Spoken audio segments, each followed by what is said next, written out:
ஏன்பா மனோ மனோ என்னதான்ப்பா என்ன சார்? இந்த அம்பாஸ்டர் 6075 ரெடி ஆயிடுச்சா? இன்னும் இல்லை சார். என்ன மனோ இப்படி சொல்ற சார்? அந்த வழி டெலிவரி கொடுத்தாச்சு சார். மனோ தான் கொடுத்தனுப்பா சார். என்ன மனோ மனசுக்குள்ள வேற ஏதாவது நினைச்சிட்டு இருக்கியா? டெலிவரி கொடுத்த வண்டி கூட ஞாபகம் இல்லாம அப்படி என்ன யோசனை? சார் வேற ஏதோ ஞாபகத்தில் வேலையில கருத்தா இருக்கணும்பா, புரிஞ்சுதா? வேலையை பாரு.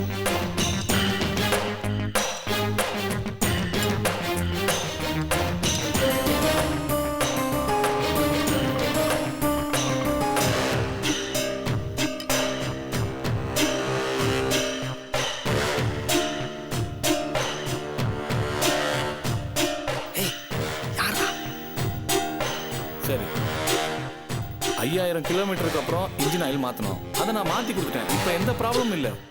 வண்டி சூப்பரா தானே இருக்கு. சார் வணக்கம் சார். தம்பி யார் நீங்க? சார் நான் மனோட மச்சான் சார். அவங்க அம்மா திடீர்னு உடம்பு சரியாம மயக்கம் போட்டு விட்டாங்க சார். அடடா மனோகர், சார் இங்க வாப்பா.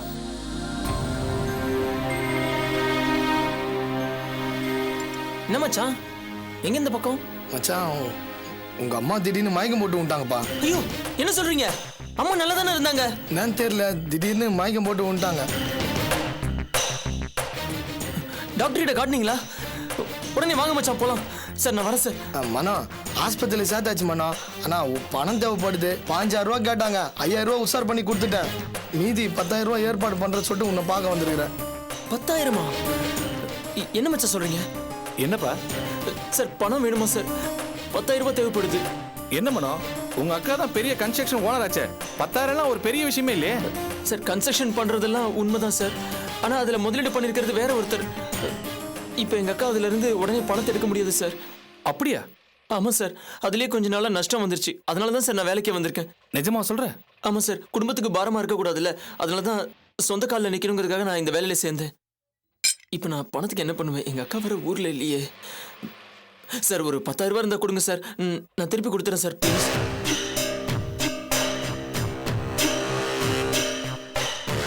சார் வேற எதுவா இருந்தாலும் உங்ககிட்ட கேட்டிருக்க மாட்டேன் சார். அம்மாவுக்கு முடியல சார். சார் சரி மனோ, என்கிட்ட 10,000 ரூபாய் இல்ல, 5000 ரூபாய் தான் இருக்கு. இதை வாங்கிட்டு ஹாஸ்பிட்டல் போங்க. மீதி பணத்தை நாளைக்கு வந்து வாங்கிக்கோங்க. Okay sir. இந்தாப்பா 5000 ரூபாய். தேங்க்ஸ். எந்த ஹாஸ்பிட்டல் தம்பி? சார் அந்த இந்த ஆஸ்பத்திரி சார். இதுவாண்டா அதான் விஎஸ் ஹாஸ்பிட்டல் சார். ஏப்பா நீ இங்க இருக்க, உனக்கு எப்படி தெரியும்? வழக்கமா நாங்க அம்மா வாங்க தான் அட்மிட் பண்ணுவோம் சார். சரி சார், டைம் ஆச்சு, கிளம்புறோம். வா. அதை குத்துட்டு வாப்பா. வரேன் சார். வரேன் சார். வா வா வா சீக்கிரம்.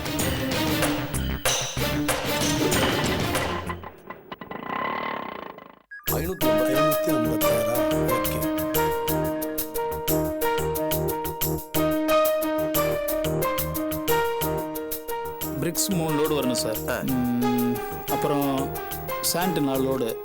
சரி சரி, எல்லாம் 10ஆம் தேதிக்குள்ளே வந்து சேர்ற மாதிரி இருக்கணும் சார். சரி சரி சரி. இல்லைன்னா சைட்டில் வேலை நின்று போயிடாமா? அதெல்லாம் நான் கரெக்டாக பார்த்து வர வச்சிடுறேன். Excuse me sir. வாங்க பாஸ்கர். என்னங்க இந்த பணத்தை பிடிங்க. என்னது? நீங்கள் காலையில் வந்து கொடுத்த பணம் அவிகிட்ட திருப்பி கொடுத்துட்டேன்னு சொல்லுங்க. என்ன பாஸ்கர் இது? ஏதோ மன வருத்தத்தில் பேசுகிற மாதிரி இருக்குது. பணம் ஏதாவது குறைவாக இருந்தால் சொல்லுங்க, நான் அவிகிட்ட பேசி அதிகமாக வாங்கி தரேன். ஏன் சார், நான் சொல்கிறது உங்களுக்கு புரியலையா? அதான் பணம் வேணும்னு சொல்கிறேன்ல, அவிகிட்ட திருப்பி கொடுத்துருங்க. ரொம்ப நன்றி சொன்னேன்னு சொல்லுங்க. என்ன தோசுது? பாஸ்கர் ஒரு நிமிஷம். ஏன் பணம் வேணான்னு சொல்கிறீங்க? Any problem? எனக்கு இந்த பணம் வேணாம் சார், தட்ஸ் ஆல். இந்த பணம் இல்லாமல் என்னால் சர்வை பண்ண முடியும். நான் ஒன்றும் செத்துட மாட்டேன். பாஸ்கர் நீங்கள் என்ன பேசுகிறீங்கன்னு எனக்கு என்னடா இப்படி பேசுகிறான்? பணத்தை திருப்பி கொடுத்துட்டான்னு ஆச்சரியப்படுறீங்களா? உங்களை பொறுத்த வரைக்கும் என்ன, பாஸ்கருங்கிற பணத்துக்காக அலையிறவன், காசை நீட்டினா சல்யூட் அடிச்சு பணத்தை வாங்குறவன் அப்படிதான் நினைச்சிட்டு இருக்கீங்க. இல்லை பாஸ்கர். நான் அப்படி இல்லை, நான் அதுக்கும் மேலானவன். நீங்க நீட்டுற காசை விட அதிகம் மதிப்புள்ளவன் இந்த பாஸ்கர். எனக்கும் திறமை இருக்கு சார். நானும் வாழ்க்கையில வாழ்ந்துதான் காட்ட போறேன். நான் வக்கத்து போயிடுன்னு மட்டும் நினைக்காதீங்க, நேமாந்த போயிடுவீங்க. பாஸ்கர் நீங்க ஏன் இந்த மாதிரி எல்லாம் பேசுறீங்க? அன்னைக்கு நான் பேசின விஷயத்தை தப்பா எடுத்துட்டீங்களா? நான் எதுக்காக தப்பா புரிஞ்சுக்கணும்? இல்ல நான் எதுக்காக தான் சரியா புரிஞ்சுக்கணும் எனக்கு புரியல. நீங்க யாரு, நான் யாரு, நமக்குள்ள என்ன இருக்கு? எதுவுமே இல்லையே. There is just nothing. Then why the hell should I understand who you are? இதை பாருங்க, நீங்க யாரு? அபி ஏதாவது வேலை கொடுத்தா அந்த வேலை செய்யறவர் நீங்க. என்கிட்ட ஏதாவது போய் கொடுன்னு சொன்னா கொடுக்குறவர் நீங்க. ஆனா நீங்க என்ன செய்வீங்க? சும்மா கொடுப்பீங்க. ஏதோ ஊர்கா தொட்டுக்கிற மாதிரி ஃப்ரீயா அட்வைஸ் பண்றது. சாரி பாஸ்கர், நான் அந்த மாதிரி. நீங்க கொடுக்குற அட்வைஸ் அக்கறையில் இல்ல சார். இல்ல, திமிரு. என்னோட உயரத்துல இருக்கேங்கிற ஒரு மிதப்பு. அதனாலதான் நீங்க இப்படி எல்லாம் பேசுறீங்க. நான் யாரு சார்? தெருவில் போற பிச்சைக்காரனா? என் மேல பரிதாபப்படுறதுக்கு? நானும் ஒரு மனுஷன் தான். எனக்குள்ளேயும் திறமை இருக்கு. என்னாலையும் ஜெயிக்க முடியும். ஜெயிச்சு காட்டுட்டுமா? பாஸ்கர், நீங்க நினைக்கிற மாதிரி நான் எந்த அர்த்தத்திலையும் சொல்லல. உங்களோட அர்த்தம் எல்லாம் எனக்கு தெளிவா விளங்குது sir. You are advising me. Just plain and simple advice. நீங்க பேசுற பேச்சுல நக்கல்தனம் தான் இருக்கு. அது எனக்கு பிடிக்கல. தயவு செஞ்சு என்ன விட்டுருங்க. பாஸ்கர், இதை நீங்க அபிகிட்டயாவது என்னது? அபிகிட்ட இது சொல்லணுமா வேண்டாமாங்கிறது முடிவு பண்ண வேண்டியதுனா நீங்க உங்க வேலையை பார்த்துட்டு போங்க. இதை பாருங்க, நான் வாழ்க்கையில் ஏற்கனவே 2 விஷயத்தை இழந்துட்டேன். ஒன்று எங்க அப்பா, இன்னொன்று அபி. எங்க அப்பா என் கூடவே இருந்தவர். அபி நடுவில் வந்த பொக்கிஷம். அதை நான் மிஸ் பண்ணிட்டேன். பாஸ்கர், நீங்க இவ்வளவு வருத்தத்தோட எல்லாத்தையும் இழந்துட்டு தான் நினைக்க வேண்டிய அவசியம் இல்லை. ப்ளீஸ் சார், நீங்க எனக்கு பண்ண உதவிலாம் போதும். நான் இப்படியே போக மாட்டேன். வருவேன், நிப்பேன், ஜெயிப்பேன். ஜெயிச்ச அப்புறம் வந்து பேசிக்கிறேன்.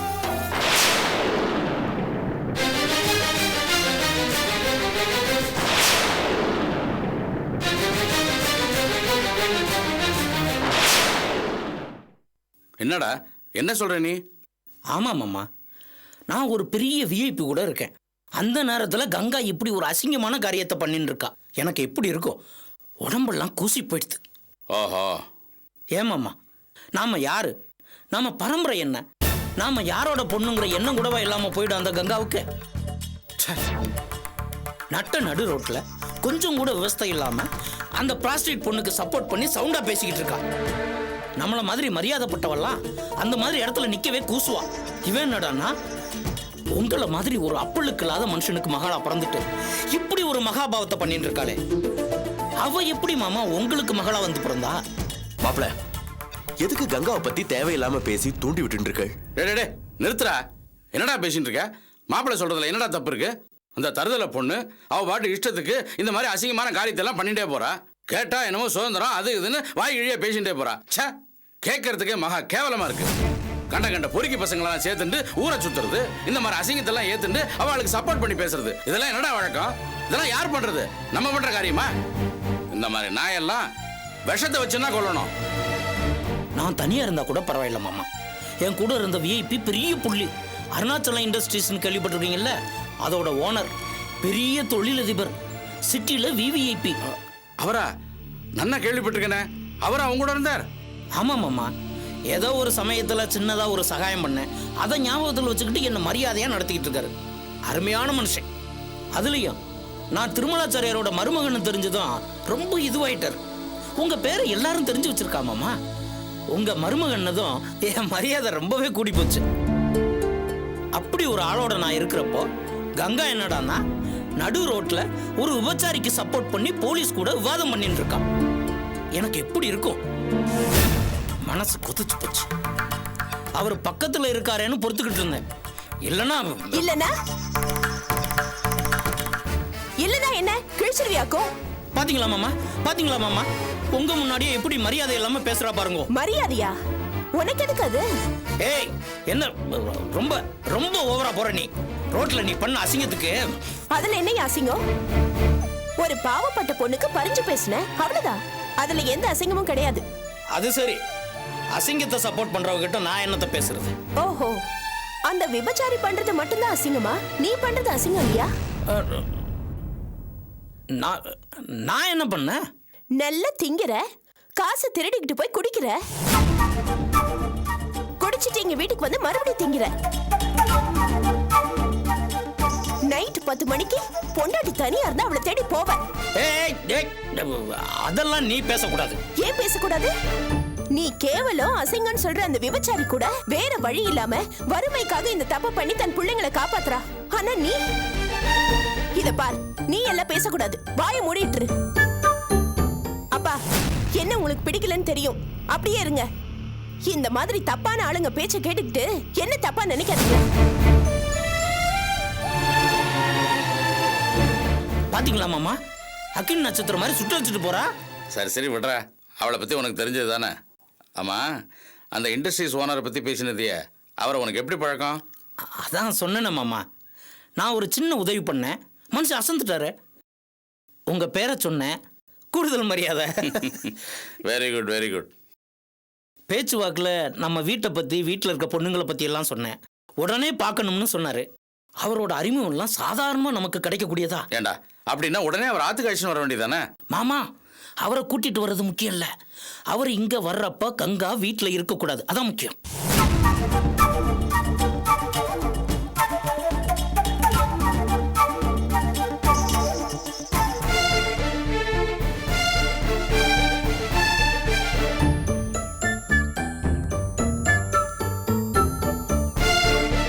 கங்கா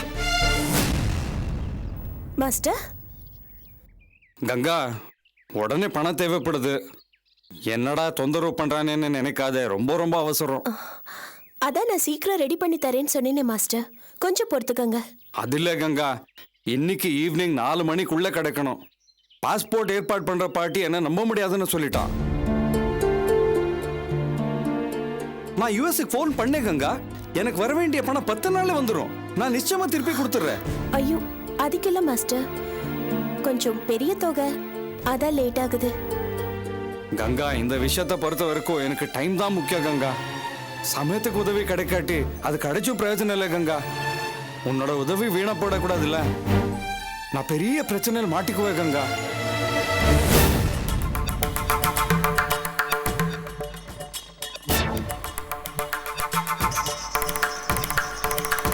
ஓகே மாஸ்டர், நீங்க கவலைப்படாதீங்க. எப்படியாவது ஈவினிங்குள்ள பணம் ஏற்பாடு பண்ணி கொடுக்குறேன். தேங்க்யூ கங்கா.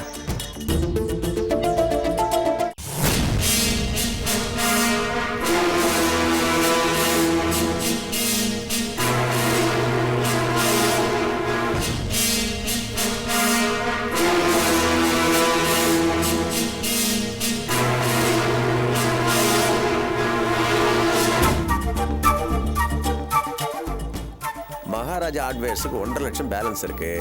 அது அடுத்த வாரம் கொடுத்தா போதும். அப்புறம் சிமெண்ட் டீலர் திருப்பதி என் கோவுக்கு பழைய பாக்கியெல்லாம் சேர்த்து ஒரு 7 லட்சம் இருக்கு. அதையும் அடுத்த வாரம் கொடுத்தா போதும். நாதமுனி ஏஜென்ஸுக்கு ஒரு 5 லட்சம் ரூபாய் தரணும். அதை உடனடியாக கொடுக்க சொல்லி அபி சொல்றாங்க. கொடுத்துடலாம். இந்த 5 லட்சத்தை உடனே கொடுக்கணும்னு அவசியம் இல்லை, மெதுவாக கொடுத்தா கூட போதும். கம்பெனி அவசர தேவைக்கு யூஸ் பண்ணிக்கலாம். அது எதுக்கு சார், பணம் இருக்கும்போதே கொடுத்துறது பெட்டர். எப்படி இருந்தாலும் நம்ம கொடுக்க வேண்டிய பணம் தான், கொடுத்துடலாம். வேற ஏதாவது அவசர செலவு இருந்தா சார், நம்ம கம்பெனிக்கு செலவு இருந்துகிட்டு தான் இருக்கும். அதுக்காக கொடுக்க வேண்டிய பணத்தை கொடுக்காம இருக்க முடியுமா?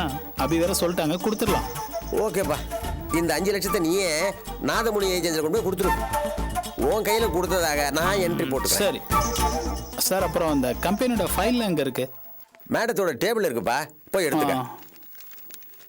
ஹலோ,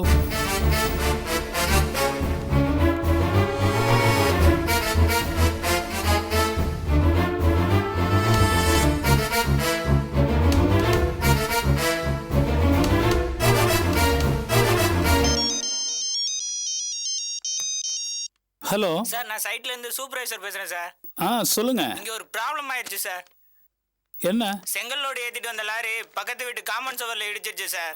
அந்த வீட்டுக்காரன் பெருசா தகராறு பண்றான், கிளீனரை வேற அடிச்சிட்டான் சார். ஸ்டேஷனுக்கு போறேன்னு சொல்றான் சார். நீங்க உடனடியாக கிளம்பி சைட்டுக்கு வந்தீங்கன்னா நல்லா இருக்கும். சரி, நான் உடனே வரேன். Okay sir. என்ன தொல்காப்பியன், எனி ப்ராப்ளம்? செங்கல்லோடு ஏத்திட்டு வந்த லாரி பக்கத்து வீட்டு காமன் சவர் அடிச்சிருச்சா, தகராறு பண்றாங்களா.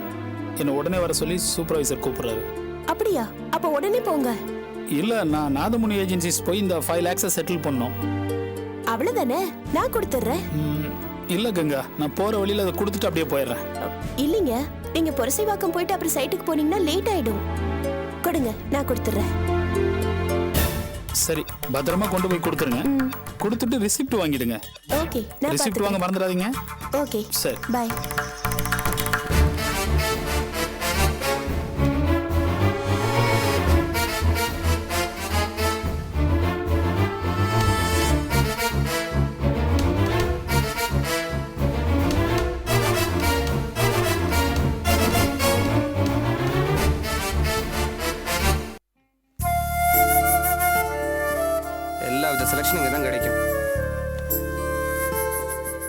இது ஓகே சார். நல்லா இருக்குல்ல? நோ நோ, நல்லா இல்ல. இந்த கலர் அனுக்கு நல்லா இருக்காது. வேற ஏதாவது காட்டுங்களா? இதை பாருங்க சார், இதுதான் சார் இப்போ லேட்டஸ்ட்டாக வந்தது. நல்லா மூவ் ஆகிட்டு இருக்கு சார். இங்கே வர கஸ்டமர்ஸ் எல்லாம் இதை தான் சார் எடுத்துகிட்டு போகிறாங்க. நோ நோ, இந்த பாருங்க, எல்லாரும் எடுத்துகிட்டு போகிற ஒரு புடவை நான் அனுக்கு எடுத்துகிட்டு போக முடியாது. நான் எடுத்து தர புடவை ரொம்ப ரொம்ப ஸ்பெஷலாக இருக்கணும், யூனிக்காக இருக்கணும். புரியுதா சார்? ஏற்கனவே இந்த டிசைனர் புடவைலாம் நீங்கள் பார்த்துட்டீங்க சார். பார்த்தாச்சு, அதில் எதுவுமே என்னை இம்ப்ரெஸ் பண்ணலையே. இந்த பாருங்க, பணத்தை பற்றி கவலையே இல்லை, நல்ல ரிச்சாக இருக்கணும். எப்பா அந்த புடவை எல்லாத்தையும் எடு. பாருங்க சார், இது எல்லாமே காஸ்ட்லியானது தான். பாருங்க, அதை எடுத்து போடு. இதுவும் லேட்டஸ்ட் டிசைன் சார். பாருங்க சார், பாருங்க சார்.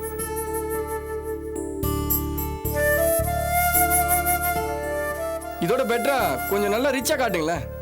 சாரி சார், நம்ம கடையில் உள்ளதுலேயே ரொம்ப காஸ்ட்லியானது இதுதான். 1 லட்ச ரூபாய் இதோட விலை. இதுக்கு மேலே காஸ்ட்லியா நம்ம கடையில் கிடையாது சார்.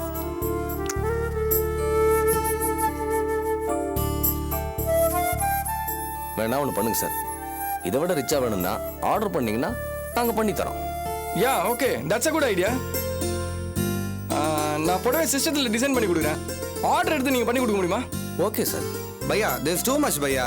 அப்படியே விட்டா நீங்களே ஒரு புடவை கடை ஆரம்பிச்சிருங்க போல இருக்கு. ஓ பண்ணிடலாமே. அனு சில்க்ஸ், இது எப்படி இருக்கு பேரு? கடையும் பொண்டாட்டி பேர்ல தானா? பின்ன அனு வந்த பிறகு எல்லாம் அவளோட தானே. என்ன பண்ண சொல்றது? சரிப்பா, இப்பவே பாருங்க. இதை வேணா பாருங்க மேடம், லேட்டஸ்ட் டிசைன். இதுவும் காஸ்ட்லியானது தான். இந்த புடவை எனக்கு பிடிச்சிருக்கு. ஆமா, டெஃபினட்டா இந்த புடவை நல்லா இருக்கு. ஏய் அஞ்சலி, அது அனுவோட புடவை, அது அனுவுக்கு வச்சு பாரு. ஏய், புடவை நீ எடுத்துக்கிட்டு அப்படியே கிஷோர் பையா நீயே கரெக்ட் பண்ணிடலான்னு பாக்குறியா? எனக்கு அதெல்லாம் ஒன்றும் அவசியம் இல்லை, இவளே கட்டிக்கிட்டோம்.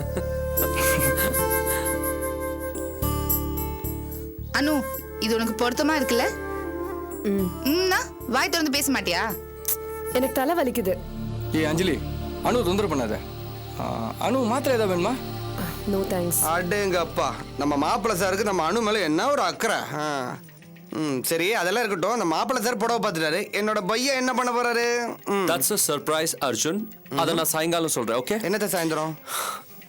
சர்ப்ரைஸ். ஓகே, புடவை எடுத்தாச்சு, இனிமேல் தாலி தான். இது ஓகே சார்?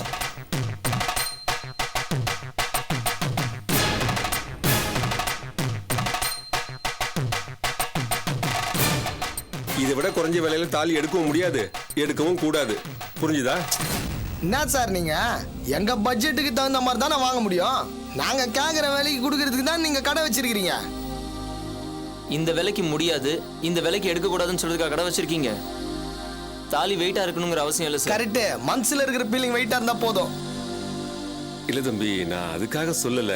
பின்ன எதுக்காக சொல்றீங்க? வேற ஒரு காரணத்தை மனசுல வச்சுக்கிட்டு தான் பேசுறேன். என்ன தெரியாது? உங்களை பார்த்தாலே தெரியுது, வீட்டுக்கு தெரியாம காதல் கல்யாணம் பண்ண போறீங்க, அப்படித்தானே? எனக்கும் ஒரு பொண்ணு இருந்தாப்பா, காதலிச்சு கல்யாணம் பண்ணிக்கிட்டா. அப்புறம் ஒரு பிரச்சனை இல்லை, அவ இறந்து போயிட்டாப்பா. யோ, இந்த டைம்ல இதெல்லாம் சொல்லி இருக்குது, கொஞ்சம் கூட விவசாயம் இல்லாம பேசினு இருக்கிற. அதுக்கு இல்லப்பா, என் மகள் அப்படி இழந்ததுல இருந்து யாராவது காதல் கல்யாணம் பண்றாங்கன்னா என் மனசுல ஒரு பரிதவிப்பு இருந்துகிட்டே இருக்கும். அவங்க நல்லபடியா வாழணுமேன்னு என் மனசை அடிச்சுக்கும்பா. அதெல்லாம் சரி, இதை எடுத்துருங்க. மனோ, பணம் கொடுப்பா. தபார், நீ எதை பத்தி கவலைப்படாத. நம்ம பசங்களாம் அங்க ரெடியா இருக்கிறாங்க, நீ பயப்படாம இரு, அது போதும். சரியா?